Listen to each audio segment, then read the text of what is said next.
right, welcome back to Late Night Love. This is our love segment where we talk all about family life, and parenting isn't always a picture perfect. And tonight we're talking about organization envy, tough love decisions, sibling squabbles, and those fleeting moments with your little ones, because those little moments do go fast. So fast. They go so fast. But speaking of going fast, hit that like, share, subscribe button or whatever it is. Send Lovey a comment and she'll get back to you one of these months. It'll start to happen. It's just we're slow at some of these things. And I forgot to mention in the last segment thing we did. We're going to be on here locally on the radio, back on again. It's going to be on 98.1 KJAY. I think it's 10:30, 11:30. Oh, really? 10:40. Well, no, and also does a simulcast on AM. Nice. So we're going to be back on the air over the airways down here in Sacramento. So that's going to be nice. So we've got that coming as well. So do all that good fun stuff and give us a help out. And you can also send your questions, comments, and suggestions to love@latenightLove.us. And we could answer those right here on our show. Okay. So we're just jumping right into parenting. Okay, so here we go. How are some parents so incredibly organized? Because some people are just inherently that organized. Yeah, it's their nature. It's their nature. It's not that the parent is organized. And you are not a failure because it's not your nature. You don't have, just because someone else is organized doesn't mean you don't have to be highly organized. It's okay to be loosely organized. Yeah.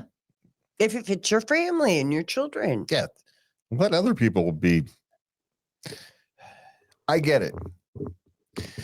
You want to have the picture perfect family. You want to do the best you can for your children, your husband, the community and all that. And you see these other people who superficially look at that, they look like their life is all together, and partly because they've got this hyper organization, but there's costs to that hyper organization that you don't see. Mm-hmm. Is it always good for a household to be run like a military organization? Or, let's be clear, better than a military organization? To be run like we perceive a military organization would be run as? I know some people like that. Because let's be clear, the military doesn't really run that organized. Yeah, they do. Well, when it comes right down to individual units, they are very strict. True. Yeah, well, try to find a bolt. And I know. And it's going to cost you $50. And you're going to have to wait around a lot. You're going to have to what? You wait around a lot. Yeah, you do. Yeah. So that's we don't call that organized. There's no waiting around time in family. So like I'm saying, in many ways, these families are more organized than a military operation. Now, maybe a specific military operation. Of course, some military operations are first we show up and then we see what happens. So, Napoleon's battle plan. Mm-hmm. First we show up and then we see what happens. He won a lot with that. Till the end. Hey, there are lots of highly organized militaries that fell to him. that fell to his first we show up and then we see what happens. Yeah. Yeah. Because he shows up, he looks at the terrain, he looks at the people he's facing, the troops, and he makes his plans then. Mm-hmm. He's not highly organized. Other people make the plans, then they show up and try to fit those plans into the surroundings. Which one is better? Of course, maybe on those days when Napoleon lost, if he could have gotten out the bathroom and actually surveyed the surroundings and not made plans from, the night before. Yeah. So he actually didn't get to survey the thing. But anyway, we've got off topic again. Okay, here we go. But how do some do it? Because they're naturally organized. Yeah. And they dedicate a lot of time and energy to do that. And the question is, do you want to dedicate your time and energy to that? Or do you want to dedicate your time and energy to other things? There's not a right or wrong answer here. There's an answer that works for you and your family. Excellent. So, okay. Do I step in or let my 15-year-old crash and learn on his own social life? As a general rule of thumb, you let your 15-year-old crash and burn on their own. Yeah. Now, there are circumstances where, as always, there are caveats to everything. Yeah. But as a rule of thumb, you let him learn these lessons on his own. Because how do you know that you stepping in is going to be any better? You're assuming That you can fix it. Yeah. That you're going to fix it. He's not a toddler anymore. He's not in elementary school. His relationships are things he's going to have to deal with. And, who knows? Some kids make being awkward work for them. Yeah. Mm-hmm. Something, and just being yourself is attractive to people, and especially the people who you want it to be attractive to. So he'll find his tribe. Don't worry so much about it. Yeah. So he's not going to be one of the popular kids. He'll be popular with his group. Yeah. So don't worry about it so much. Okay. Cherish every moment of play with your kids. Someday it will be the last. Okay, I agree with this on premise, on the face of it. Your children they grow up so fast and they want to stop playing with you and they're teenagers and they move on to their wanting to be with their friends more than you because you're stupid.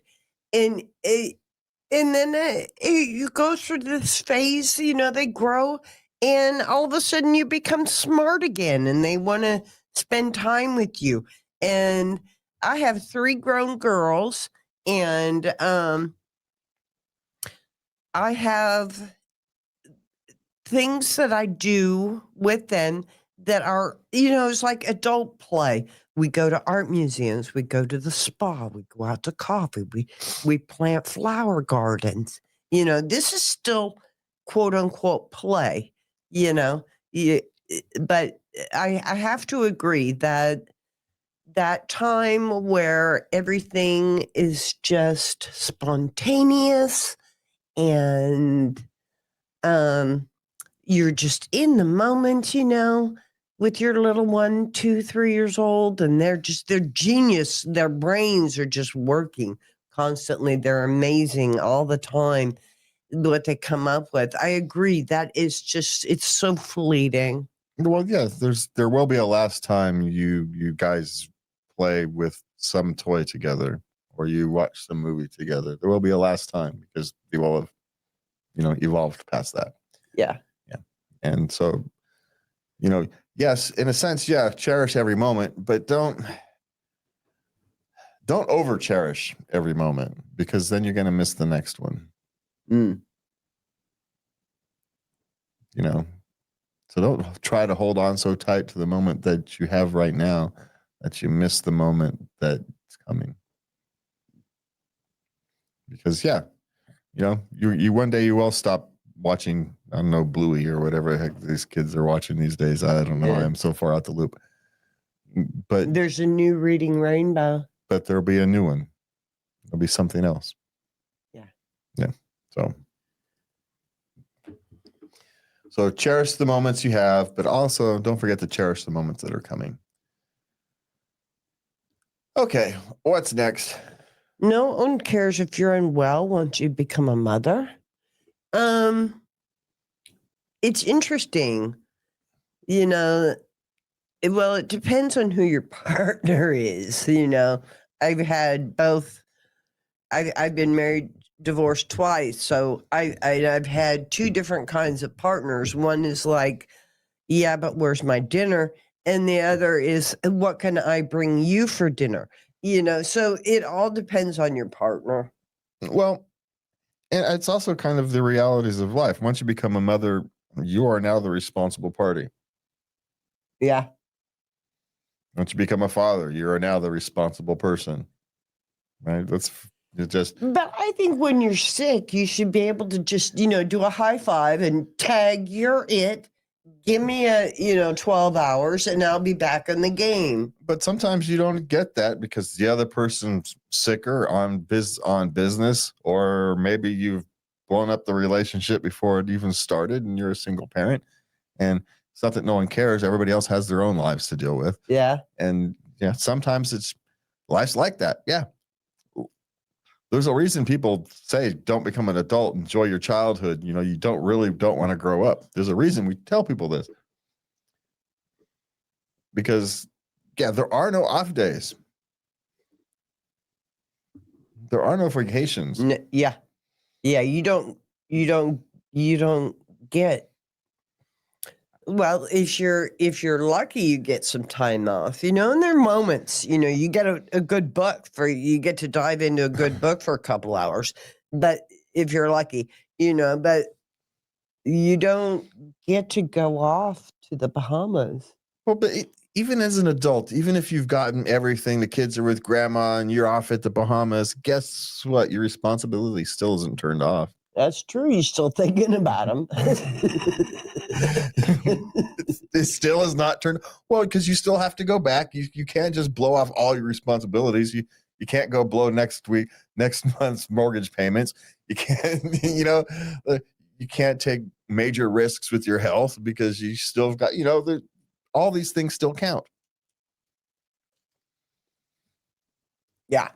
So you never, once you become an adult, frankly, in a sense, and once you become responsible to more than just yourself, your life is no longer your own, but it also gives you meaning, gives it purpose. How many directionless people are wandering around in the world, and what they really just need is something that's bigger than themselves to care about. There you go. Yeah, it's tough. Life is hard, and we all feel for you, and we've all been there. Every single one of us has been there. I have. And so it's very hard, but it does get better once the children get a little older. Yeah.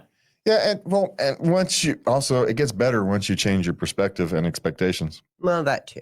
Once you realize that life sucks and it's going to be that way sometimes, but if you're generically happy, remember, happiness is a state of mind. It's not Circumstances. the joy is something that's a short-term thing. It's something you feel. It's the emotion you feel. Happiness is a state of mind. Joy is an emotion. Happiness is a state of being. And there's people who can be happy in circumstances that theoretically should make them miserable, but they're just happy people. Yeah. Well, it could be worse. I got up and I still have a roof, so it could be worse. Yeah. So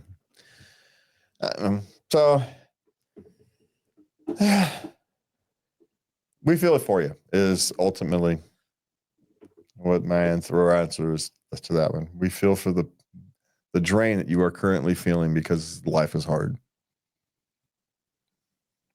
Yeah, we feel for you. Okay.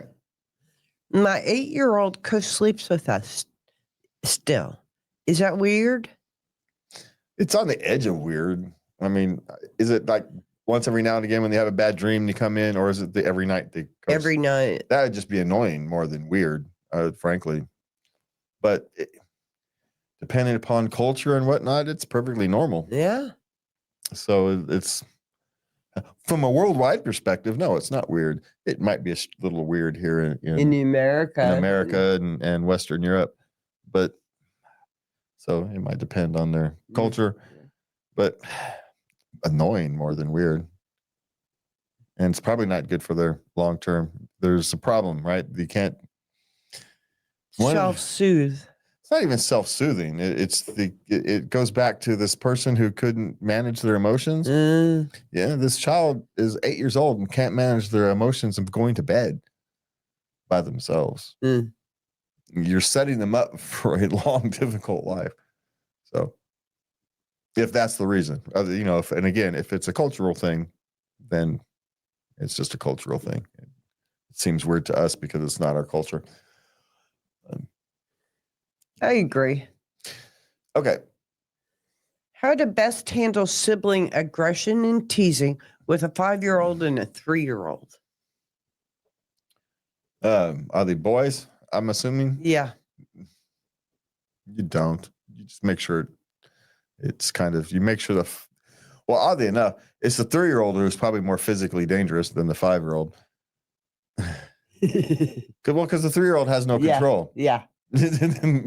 Right? They have no real control and they have no judgment. The 5-year-old is at least can comprehend, consequences, action and consequences. Mm-hmm. So the 3-year-old is probably more dangerous. So it's not that you necessarily don't want to pay attention to it and you kind of ignore it to a certain level and then you send them off to do separate things. It's generally how you handle these, but they have to learn how to deal with each other. And so there's a point there, and don't know exactly where that is, having raised a bunch of boys, that you kind of allow them the freedom to learn to deal with each other. Because they have to learn to deal with each other, even when they're angry with each other for the rest of their lives. It starts now. Yeah. But you, as the responsible adult, have to know when it's time to send them into different rooms, send them off to do. There's a line somewhere there. Mm-hmm. And that line evolves, so it's just one of those, it's a judgment call. But my suggestion is you, as late as you can, because you never know, they might work it out. You just don't know. So you got to keep an eye on it. You got to keep an eye on it, Yeah. but you don't overreact. Okay. Because boys will be boys, brothers will be brothers. And, the sooner they learn how to deal with each other, the better off they're going to be, the better off you're going to be. And trust me, it's fine. My boys, they used to do the same thing and they are still all tight with each other. So they can beat each other up as toddlers and love each other as adults. It's not. Oh, my sister and I were terrible people. People didn't want us to come over because we would fight so much all the time, and now we're best of friends. So, yeah, you want to keep it so they know there's a line they can't cross, even though that line is blurry, so it just is. But yeah. All right. Okay, last one for this segment. My son turned 4 a week ago. Should he be able to recognize all his letters? Some will, some won't. It's as simple as that. It's as simple as that. The fact that you're, trying, and it's got nothing to do. Some people are better at recognizing shapes and spaces and letters, and some people are better at, logic and different things. So just because he may not be overly talented at this doesn't have any indication on his overall intelligence. He's just, especially if it's a boy, he's just uninterested in learning his letters. That's generally what it is. I got a granddaughter who's like that too. Just generically uninterested. And so it's going to take them a while because they're not interested in learning. They're just, they're interested in learning other things. They're just not interested in learning their letters. Yeah. Yeah. So they'll learn math. They just don't want to learn to spell. All right, fine. So you teach them math. We'll catch up on spell. It's not that you ignore spelling, but you catch up. They will. Well, they'll get to where they need to go. I actually despise the catch up. Like there's some, like they're behind to begin with. Yeah, like there's some predefined roadmap that they're supposed to have. Yeah. No, as long as they're moving, who cares? Yeah. Right. Yeah. All right, that's it for a wrap in our love. So let's remember. Oh wow, let me start that one over. That was terrible. That is a wrap on our love segment. So let's cherish those family bonds because those kids grew up so fast. And stick around for our next episode where we dive into relationships and things get a little more personal. For me and Lovey, have a good night. And please remember to love everybody.